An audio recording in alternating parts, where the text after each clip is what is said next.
Nouvelle session d'information sur les antennes de la centrale radio-télévision. Madame, Messieurs, bonjour et bienvenue. À la une de cette session informative, où serait Augustin Matata Ponyo Mapon, ancien Premier ministre de la République démocratique du Congo? La question vaut la peine d'être posée car juste après sa condamnation à 10 ans des travaux forcés, l'homme est introuvable en République démocratique du Congo. Où serait-il?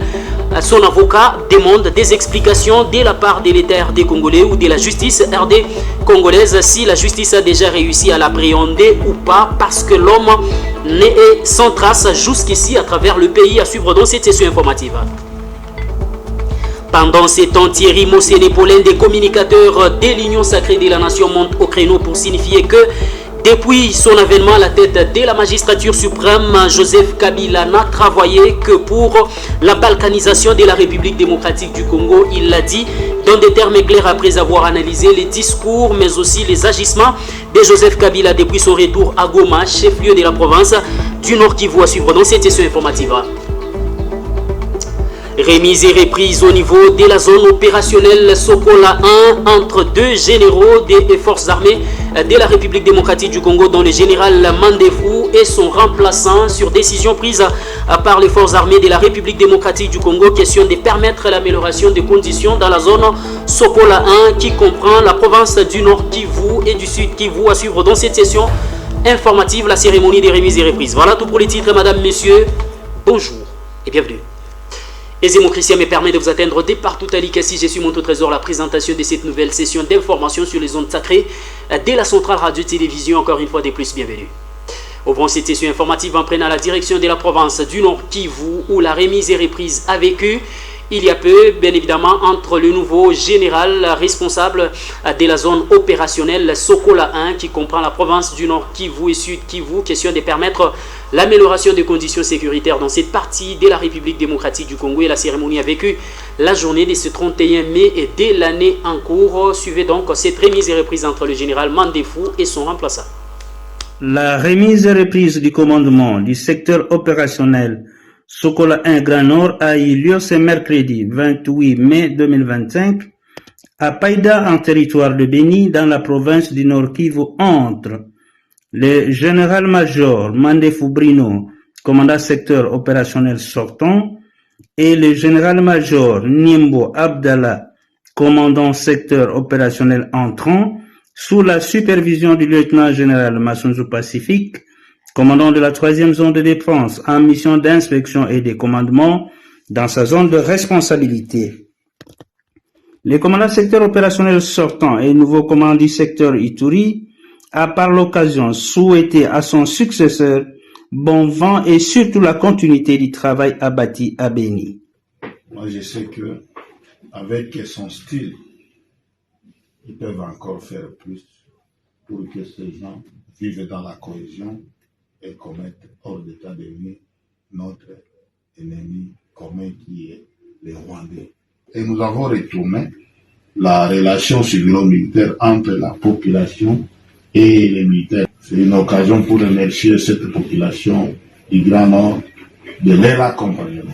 Moi, je les demanderai d'accompagner aussi les nouveaux commandants secteur entrant pour qu'ils continuent à les sécuriser et à les défendre. Raison pour laquelle nous devons servir notre pays et nous devons défendre notre territoire pour que notre population trouve la paix. Ensuite, le nouveau commandant secteur opérationnel Sokola 1 Grand Nord s'est exprimé en remerciant la hiérarchie militaire tout en louant le travail réalisé par son prédécesseur et son équipe. Nous rendons grâce au président de la République, qui est le commandant suprême, l'organe de décision. Nous adressons nos remerciements au chef d'état-major général, qui a porté son choix à nous, qui faisons aujourd'hui la remise de reprise, et nos considérations très poussées au commandant de 3e zone de défense, parce qu'il est tout le temps regardant, attentionné, il est sur terrain pour visiter, contrôler. Et en même temps, nous remercions le commandant sortant, avec toute son équipe de place, qui ont fait un travail de qualité et de considération. Et nous devons continuer dans l'élan qui a été listé par le commandant sortant. Merci beaucoup. Enfin, les commandants de la 3e zone de défense qui a supervisé cette remise et reprise, suivant les instructions de la hiérarchie et conformément à l'esprit et à la lettre du télégramme relatif à cette permutation, de conclure. Je suis très content de participer à cet événement qui est l'exécution des instructions de la haute hiérarchie.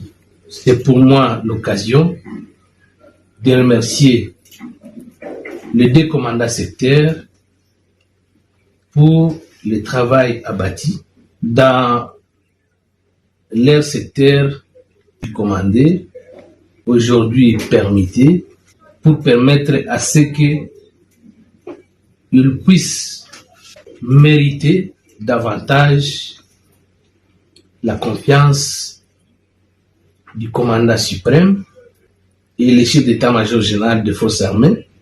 Ce que je vais demander à tout un chacun, c'est de poursuivre la mission qui nous a été confiée par la hiérarchie, de relever les défis, de libérer les territoires occupés par l'ennemi aujourd'hui et de rétablir l'autorité de l'État sur toute l'étendue du territoire national et particulièrement dans notre zone de responsabilité.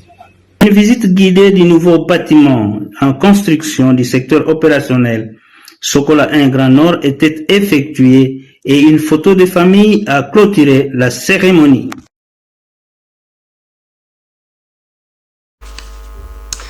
Poursuivons cette session informative avec les services nationaux qui ne cessent de poursuivre sa campagne de remise des bancs dans les différentes écoles de la capitale de la République démocratique du Congo, où chaque semaine correspond à la remise d'un lot important des bancs dans les différentes écoles. De par la campagne lancée, pas une école sans bancs, selon la vision salvatrice du président de la République et chef de l'État, Félix-Antoine Tshisekedi Tshilombo. Au service national, une semaine équivaut à une dotation en bancs. Une tradition respectée ce vendredi 30 mai 2025. Les heureux bénéficiaires de la journée sont les élèves du complexe Iti Massina. Au-delà de l'institut que porte ce nom, ce complexe abrite également l'institut Lobiko et le lycée Bétabé.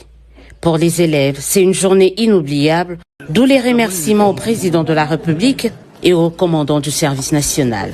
À cette occasion, nous présentons nos sincères remerciements.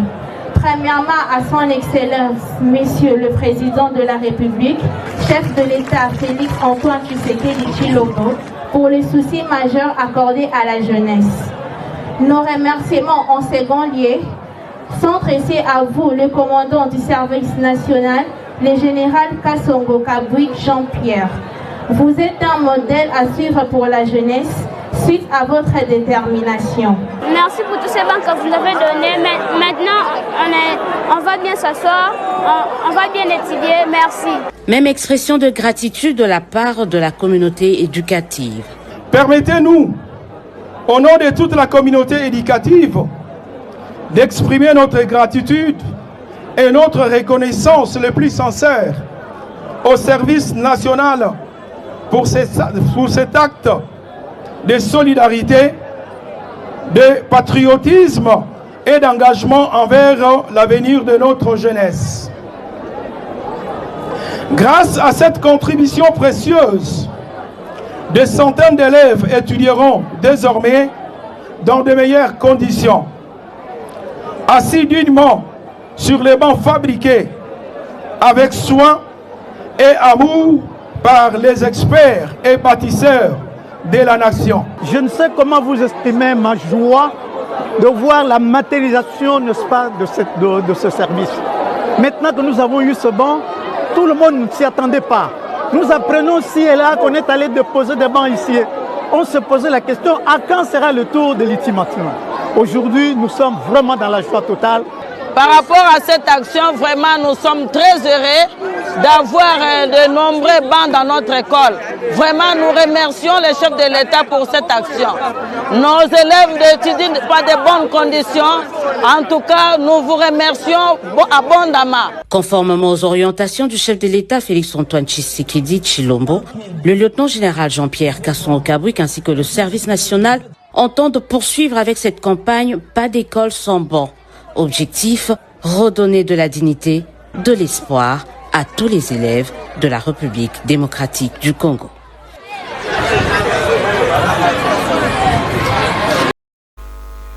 Et puis, début de l'opération de la pose d'enrobé, de la couche d'enrobé d'environ 5 cm sur la rocarde de la capitale de la République démocratique du Congo à l'initiative du ministère national des infrastructures et travaux publics. Ici, c'est le ministre lui-même en personne, Alexis Guizarro, qui a fait les déplacements pour s'assurer dès ses lancements, la journée de ce 31 mai et dès l'année en cours, dès la pose de cette couche d'enrobé. Suivez.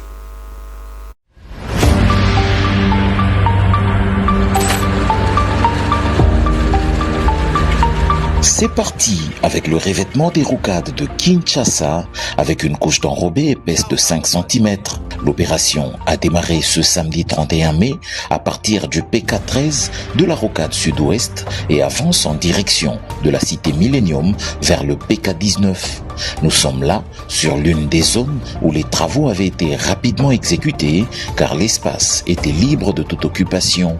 À son arrivée sur les lieux, le ministre des Infrastructures et Travaux Publics, Alexis Guizarro Mouvouni, venu assister à cette étape cruciale de cette réalisation du gouvernement de la République, est accueilli par le directeur général de l'Agence congolaise des grands travaux, structure qui est son maître d'ouvrage délégué sur ce projet, l'ingénieur Nico Nzaou.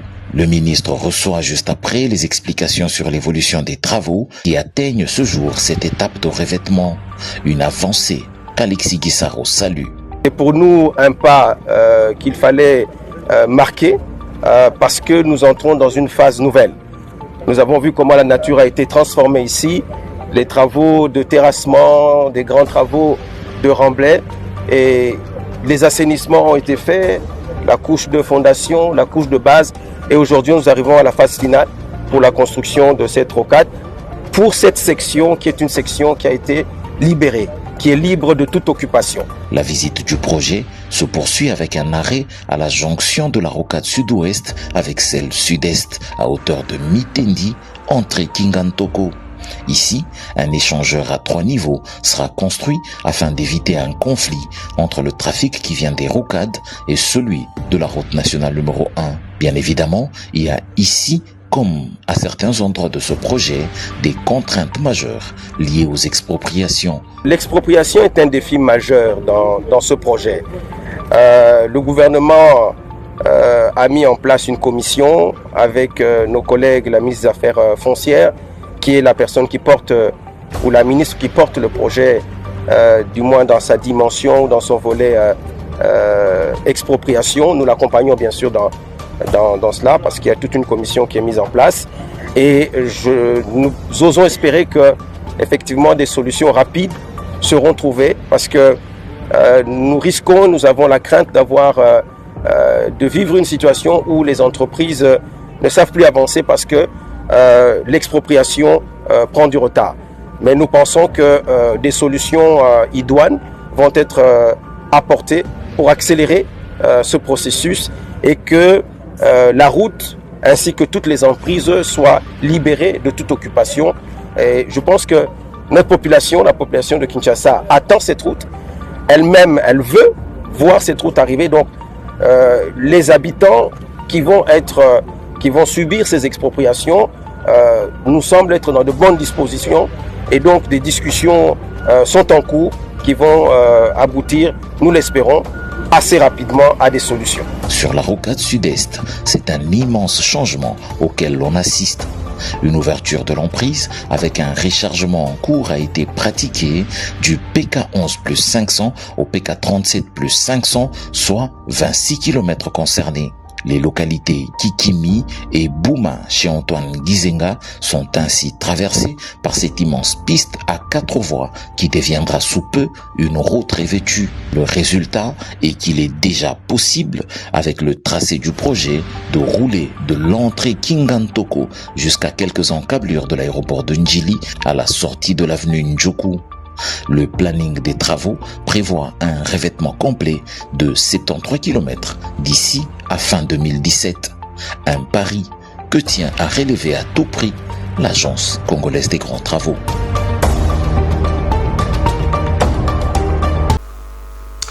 Et puis, on vous a dit en luminaire de cette session informative que où serait Augustin Matata Ponyo Mapon, ancien Premier ministre de la République démocratique du Congo? La question vaut la peine d'être posée. Pourquoi? Parce qu'après sa condamnation par la Cour constitutionnelle à 10 ans à des travaux forcés, celui-ci est introuvable, que ce soit au pays ou en dehors du pays. Son avocat, Maître Nyabirungu, le professeur Nyabirungu, demande des explications de la part de la justice de la République démocratique du Congo, car son client est introuvable. Cependant, du côté du pouvoir aussi, on signifie que, quoi qu'il arrive, Augustin Matata Ponyo va devoir purger sa peine, même s'il cherche à s'éclipser ou à fuir la décision des justices, il finira toujours par faire face à la justice de la République démocratique du Congo. Suivez donc cet élément réalisé par nos confrères de TV5 Monde. Mais où est donc passé Augustin Matata Ponyo? Condamné le 20 mai dernier à 10 ans de travaux forcés par la Cour constitutionnelle pour détournement de fonds publics, l'ancien Premier ministre congolais est porté disparu. Sa famille et son parti politique s'inquiètent. Son avocat réclame des explications. Il appartient à l'État, qui a tous les services compétents, à nous rassurer, soit en nous disant que notre client est entre ses mains et ses services, soit en nous disant que notre client a pu échapper à l'immigration nationale pour se retrouver à l'étranger, indépendamment de la condamnation prononcée par la Cour constitutionnelle. La justice n'a pas encore commenté cette disparition, mais pour le parti au pouvoir, Augustin Matata Ponyo devra purger sa peine, quoi qu'il arrive. Je pense que les services compétents vont se mettre au travail, non pas pour les mêmes raisons que réclame l'entourage de l'ex-premier ministre, mais pour qu'il puisse répondre de sa responsabilité, c'est-à-dire qu'il puisse purger sa peine. Augustin Matata Ponyo a été reconnu coupable de détournement de plus de 245 millions de dollars destinés au projet du parc agro-industriel de Bukangalonzo entre 2013 et 2016. Un projet monumental qui devait résoudre les problèmes d'insécurité alimentaire dans la région de Kinshasa, selon l'ancien Premier ministre. Malgré sa condamnation, l'immunité parlementaire du député Augustin Matata Ponyo n'a pas été levée pour le moment.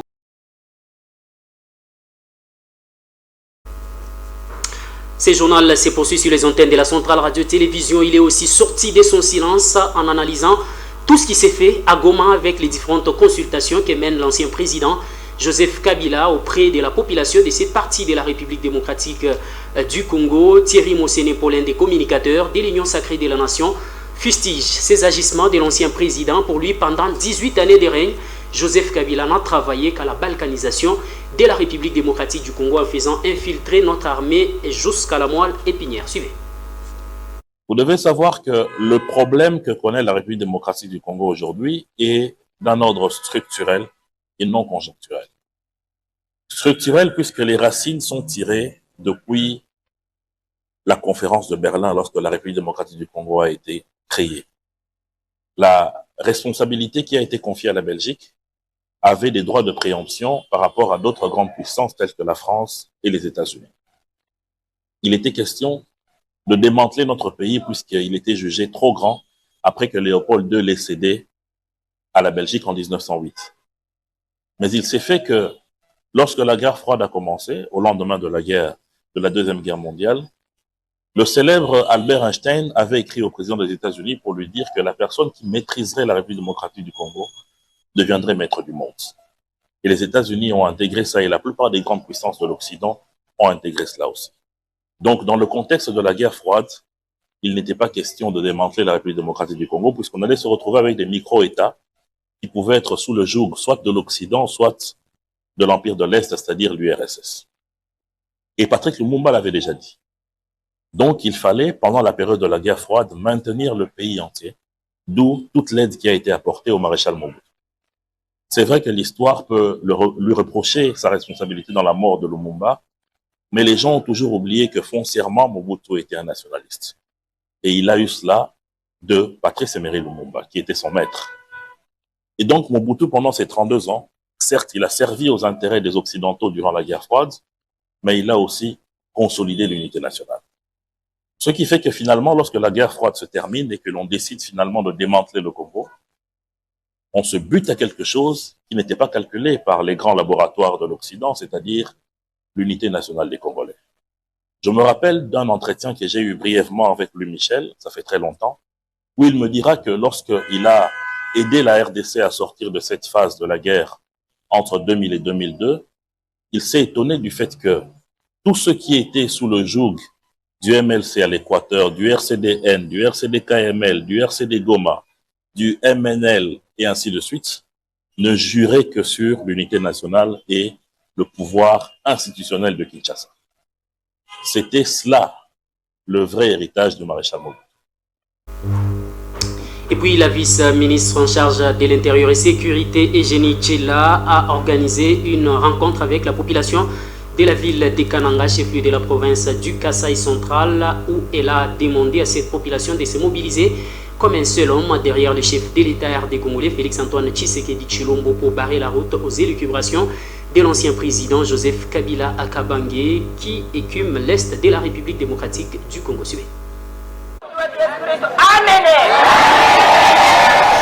Au cours d'une causerie morale avec les femmes de l'Union pour la démocratie et les progrès sociaux UDPS, Fédération de Kananga, la vice-ministre de l'Intérieur, Eugénie Tchela Kamba, a appelé le peuple congolais à se tenir debout derrière le chef de l'État et commandant suprême, Félix-Antoine Tshisekedi Tshilombo, pour déjouer les jeux du désormais chef rebelle, Joseph Kabila Kabange et ses alliés rwandais qui ont pris les armes contre la nation congolaise.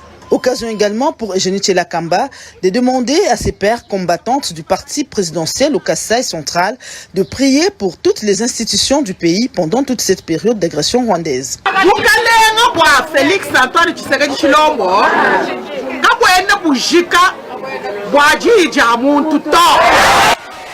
C'est Dieu qui a placé notre chef de l'État, Félix-Antoine Tshisekedi Tshilombo, au pouvoir. Le même Dieu est encore avec lui. Que personne ne vous trompe. Mettons-nous debout et soutenons notre chef de l'État. Oui, Félix Antoine Tshisekedi Tshilombo.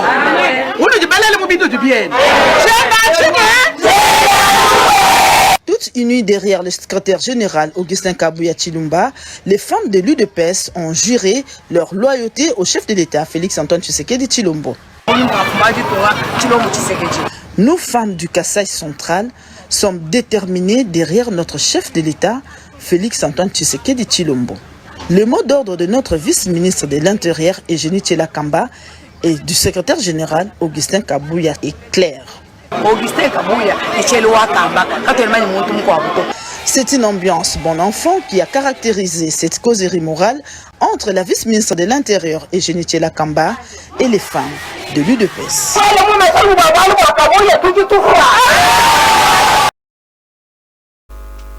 Et puis le président de la République et chef de l'État, Félix-Antoine Tshisekedi Tshilombo, a présidé la 45e réunion du Conseil des ministres la journée du vendredi 30 mai dernier à Kinshasa, capitale de la République démocratique du Congo. Le gouvernement a dit son indignation de voir les comportements ou les agissements de l'ancien président Joseph Kabila Kabange dans la partie est de la République démocratique du Congo, lui qui s'est rallié au mouvement rebelle M23 et l'AFC de Corneille Nangaa pour déstabiliser les institutions démocratiquement établies. Suivez.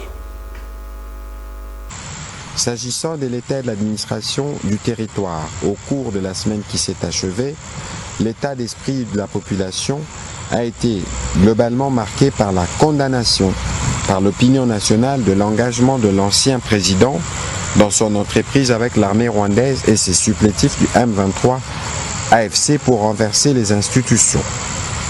L'accueil favorable par l'opinion de l'initiative prise par le ministère de l'Intérieur pour obtenir auprès des instances judiciaires la dissolution des partis politiques dont les leaders sont engagés dans la guerre d'agression.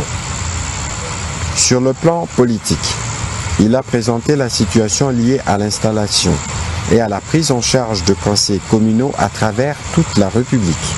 La situation présentée est assortie des propositions en direction du gouvernement.